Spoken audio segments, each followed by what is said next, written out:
Daejeon Jungkwanjang Red Sparks melaju dengan cukup baik jelang memasuki paruh kedua musim Liga Voli Korea 2024 hingga 2025. Momentum positif dialami Jungkwanjang Red Sparks setelah masih berada dalam tren 8 kemenangan berturut-turut.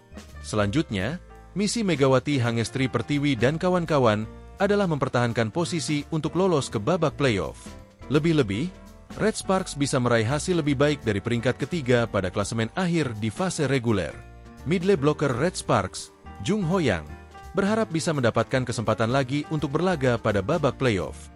Musim lalu, Red Sparks kehilangan dua pemain inti pada babak penentuan dalam perebutan tiket ke babak grand final itu. Pemain yang dimaksud adalah Jung Ho-yang sendiri dan Lee So-yang yang merupakan OTCD hitter inti sekaligus kapten. Lee mengalami cedera pada pekan terakhir babak reguler, sementara Jung Ho-yang cedera saat melakoni laga pertama babak playoff kontra Incheon Haeunkook Live Pink Speeders.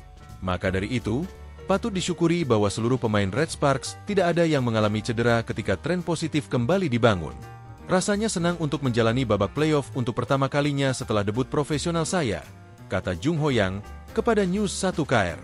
Jung Ho-yang direkrut Red Sparks sebagai rookie nomor 1 pada musim 2019 hingga 2020, tepat setelah tim asal Daejeon itu menjadi juru kunci. Jung harus menunggu selama 5 tahun, alias setengah dekade, untuk bisa mengalami kompetisi musim semi. Saya takut karena itu, playoff adalah sesuatu yang belum pernah saya alami, ucap Jung membeberkan. Akan tetapi, ketika saya benar-benar bertanding, rasanya menyenangkan. Saya ingin melakukannya dengan baik dan pergi ke babak kejuaraan, tetapi sangat disayangkan saya cedera dan saya minta maaf kepada tim, ujarnya. Pemain dengan tinggi badan 190 cm itu merasakan perbedaan ketika Red Sparks bersua dua tim terkuat yakni Pink Speeders dan Hyundai Hillstatte. Menurutnya, Red Sparks musim ini memiliki peluang untuk bersaing memperebutkan gelar juara terhadap dua tim terkuat itu. Kami selalu merasa seperti kesulitan saat bertemu dengan Hyundai atau Haeunkook, tetapi kali ini kami bertarung dengan seimbang dan memimpin, kata Jung. Semua rekan setim saya menjadi lebih percaya diri. Kami tidak akan pergi dengan kekalahan di pertandingan berikutnya, katanya percaya diri. Musim lalu, kami tampil bagus di akhir, tetapi tahun ini, kami tidak tampil buruk sejak babak pertama. Kami akan menjaga momentum dan terus menatap ke atas. Ada juga kegembiraan di tengah antisipasi, tutur atlet berusia 23 tahun itu. Pemain bernomor punggung 17 itu mengungkapkan bahwa dirinya begitu kecewa saat ia tak lagi mampu memperkuat Red Sparks pada babak playoff musim lalu.